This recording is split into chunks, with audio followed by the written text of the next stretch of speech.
Hello children, welcome to the YouTube channel of Welkin National School, Vasai East. This is Mrs. Mamata Biju, your subject teacher of SST. Today I will be teaching for Standard 8, that is Civics, chapter number 6, Bureaucracy. We will cover the points from this chapter is District Collector orders curfew, then Municipal Commissioner presents the budget, Finance Secretary resigns, then Divisional Commissioner will review the revenue collection. In the above box, a few posts like District Collector, Municipal Commissioner, Finance Secretary and Divisional Commissioner are mentioned. These are civil servants in the government administrative system. You might be thinking, what are their functions? In this chapter, which explains the role of the Union Executive, we learned that the Prime Minister and his Council of Ministers make proposal for new laws and also decide upon policies. Bureaucracy is the administrative system which works under the Union Executive and has the responsibility of actual implementation of government policies. In this chapter, we will understand the importance of bureaucracy. Now over here in this paragraph, they have explained that District Collector, Municipal Commissioner, then Finance Secretary and Divisional Commissioner, these are the civil servants in the government administrative system. Now in this chapter, you will learn about the role of the Union Executive, the new laws and their policies of Prime Minister and Council of Minister. Now the importance of bureaucracy are to defend the country from outside and the angry feeling and the inside threat. Now to provide services, second we can say that he has to provide the services to the citizen and give daily life solution, and they have to make sure about the security of the country, and secondly they have to check the administrative system is developed. So this is called civil services and the system is called as a bureaucracy.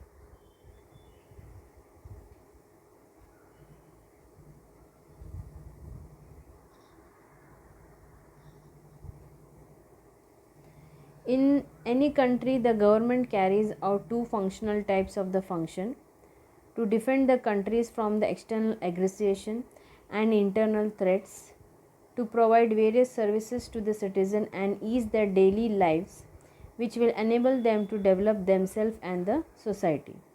The first function is to ensure security of the country. This is carried out by the service called the armed force. The role of the internal security is called out as aid to civil authority. For the second function, an administrative system is developed. We call it the civil services. The system of civil servant is known as a bureaucracy. In parliamentary democracy, representative elected by the people and the ministers have the responsibility of administration. The functions of government are discharged by various departments. Every department has a minister who is the political head of that department. Now, as the representative of people, the minister has to carry out the work of the department by giving priority to public welfare. The minister may not be expert in a particular subject, but she is conscious of broad public interest. The secretary of the department gives expert advice to the ministers. The secretaries are appointed from the civil services. The aspiration of the people and administrative expertise are thus put in harmony in the parliamentary system. Now over here in this paragraph, they have explained that in this democracy, representatives are directly elected by the people and ministers have the responsibility of administration. Now, every department has the minister and has a political head. So, the minister carry out the work of the department to give the priority to the public welfare. Sometimes minister may not give perfect advice in the particular subject. So the secretary of the department give advice to the ministers. These secretaries are appointed from the civil services. Permanent mechanism. These are the characteristics of bureaucracy. Tax collection, environment protection, maintenance of law and order, provisional regarding social security are certain important tasks that have to be consistently undertaken by the bureaucracy. This is possible because bureaucracy is a permanent mechanism. The Prime Minister and their Council of Ministers change after every election, but the bureaucracy under their control remains constant. It is a permanent in nature. Now, over here in this paragraph, they have explained that bureaucracy has to do the important tasks like tax collection, environmental protection, then maintenance of law and order, because bureaucracy has to be a permanent mechanism. It is a permanent in nature. Political neutrality. The bureaucracy is politically neutral. This means that regardless of the political party in power, the bureaucracy is supposed to carry out the implementation of their policy decision with the same efficiency and commitment. In this regard, the civil servant should abstain from taking a political stand or act according to their political view. If a political party fails to win election, it has to leave government and another party that wins election comes to power. The new government may change some policies of the earlier government. Even in such case, the bureaucracy is expected to remain neutral while discharging its duties. Now over here in the political neutrality paragraph, they have explained that it is a politically in neutral. So whatever the laws were made, and then the implementation and the decision is to be done with the efficiency and commitment by the bureaucracy. Now if the political if the political party fails to win election, then it leaves the government and another party wins that election to come into the power, and then the new government changes some policies with the prior government. Anonymity. Anonymity means that a civil service should not be held directly responsible for any success or failure of policy. It is the minister who is responsible for the efficient and smooth functioning of the concerned department. It is the minister who, as the head of that department, is accountable for any inefficiency. Civil servants are never publicly criticized. The parliament holds the minister responsible for malpractices. In such cases, the minister bears the responsibility and protects the bureaucracy. Now in this paragraph, they have explained that anonymity means what? A civil services that should not be held directly responsible for any success or any failure of the policy. Now minister is responsible for the efficient and the smooth functioning of the department. If any insufficiency work is seen, then it's the minister's responsible. Now the civil servants never publicly criticize. If any malpractices happens, then the parliament holds the minister.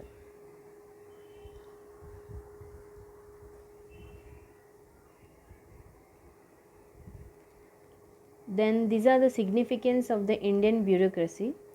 The structure of the Indian bureaucracy is extensive and complex. Several important reforms that were introduced during the post-independence period have been effectively implemented by the bureaucratic structure. Today we see many positive social changes reaching to a common people.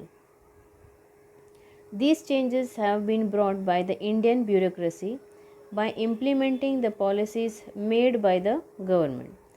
Bureaucracy gives stability to the political system, water supply, public cleanliness, transport, electricity, public cleanliness, health, agricultural reforms, prevention of pollution, and such other services are everyday needs of the people and need to be consistently provided to them. This brings stability in the day to day life of the people. Secondly, it is important to understand that bureaucracy is an important instrument of the social transformation. The laws enacted by the government for empowerment of women, child security, plans for the marginalized section are implemented by the bureaucracy. Social changes is brought through the implementation of such policies. The bureaucracy also plays an important role in the democratization of society. Marginalized section of the society have been brought into mainstream by implementing the reservation policy. Their participation has been increased in the process of decision making. Democratization of society not only requires progressive laws and policies, it also needs the effective participation of the bureaucracy. Now, over here in this paragraph, they have explained that the Indian bureaucracy is very vast and complex. We have seen many changes that it is brought by the Indian bureaucracy. They implemented new policy which was made by the government. Now it gives stability to the political system like water supply, public cleanliness, transport, electricity, health, then agricultural reforms, prevention of pollution. So these all things are everyday need of the people which brings stability in day to day life of the people. So it is also said an important instrument of social transformation. Now bureaucracy also plays an important role in democratization of the society. Types of civil service. In India there are three main types of civil service. All India service, they include the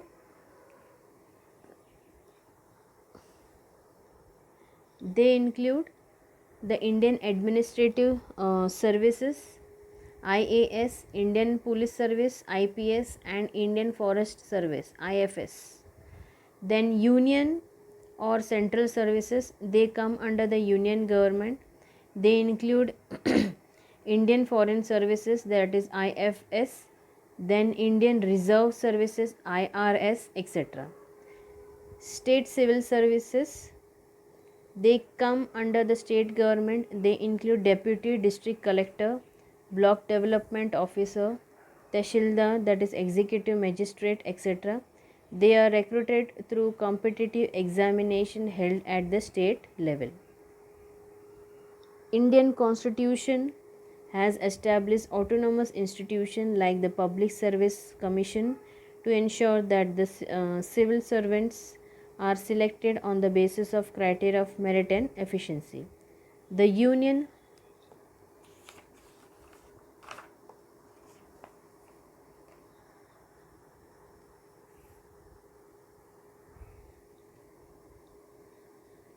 Public Service Commission, that is UPSC, conducts examination for recruitment and appointment of the candidate for all India services and central services. The Maharashtra Public Service Commission, that is MPSC, selects candidate through competitive examination and recommends them to the government to be recruited in the state administration. In order to provide opportunities in all sections of the society to enter in bureaucracy and civil service, there is a provision for reservation for the scheduled caste, scheduled tribes, women, other backward caste, and specially abled. So this provision ensures that weaker section of the society are not left out of civil service due to the social inequality. Now over here in this paragraph they have explained that there are three main types of civil service. One is all India service, second is union or central service, third is state civil service. Now all India service that we have read, that comes under that includes what? Indian admin, that is IAS, then IPS, then IFS. Now state civil service, all India service, then union or central service, that includes what? IFS and IRS. Then state civil services, it comes under the state government and it includes deputy district collector, block development officer, tehsildar. Now this recruitment is done from the examination held at the state level. The Indian Constitution has established Public Service Commission to make sure that the civil servants are selected on the basis of the criteria of merit and efficiency. UPSC do the recruitment by conducting exams and appointment of candidates for all India service and central service. Now for MPSC they conduct examination and recruit in the state administration.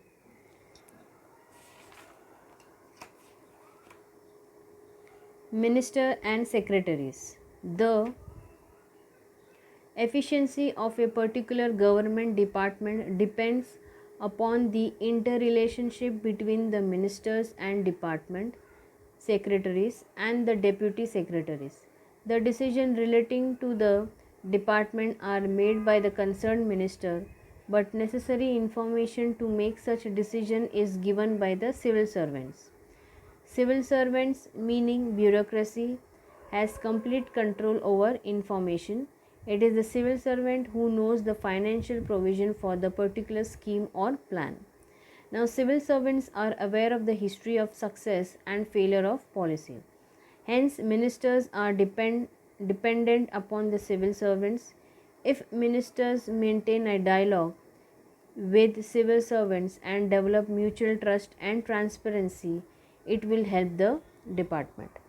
Now over here in this paragraph they have explained that a particular department government depends upon the interrelationship between the minister and department secretaries and deputy secretaries. The decision of the department are done with the concerned minister, and civil servants knows the financial position for a particular scheme or any plan. So they are aware of the history of the success and the failure of the policy, and hence the ministers are dependent upon the civil servants, and minister has to maintain a proper dialogue with the civil servant and develop a very good mutual trust and transparency which helps the department. Now students, we have completed this chapter. Hope you all have understood this chapter. Bye students, take care and have a nice day.